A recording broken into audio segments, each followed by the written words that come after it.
ஹதீஸில் துவாக்கள். பாவ மன்னிப்பு கோருவதில் தலையாய துவா. கீழ்காணும் துவாவை ஒருவன் பகலில் ஓதிவிட்டு அன்றே மரணித்தால் அவன் சொர்க்கவாசியாவான். இரவில் ஓதிவிட்டு இரவிலேயே மரணித்து விட்டால் அவனும் சொர்க்கவாசியாவான் என்று நபிகள் நாயகம் ஹல்ரத் ரசூல் ஸல்லல்லாஹு அலைஹி வஸல்லம் அன்னவர்கள் கூறினார்கள்.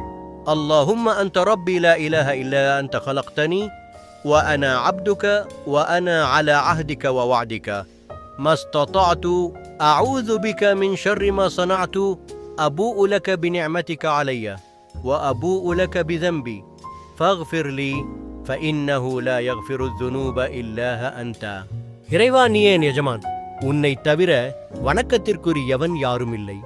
என்னை நீயே படைத்தாய், நான் உனது அடிமை. உனது உடன்படிக்கையின்படியும் வாக்குறுதியின்படியும் என்னால் இயன்றவரை நடப்பேன். நான் செய்த தீமையை விட்டு உன்னிடம் பாதுகாப்பு தேடுகிறேன். நீ எனக்குச் செய்த அருளோடும் நான் செய்த பாவத்தோடும் உன்னிடம் மீள்கிறேன். எனவே என்னை மன்னிப்பாயாக. உன்னை தவிர யாரும் பாவங்களை மன்னிக்க முடியாது. ஆதாரம் புகாரி.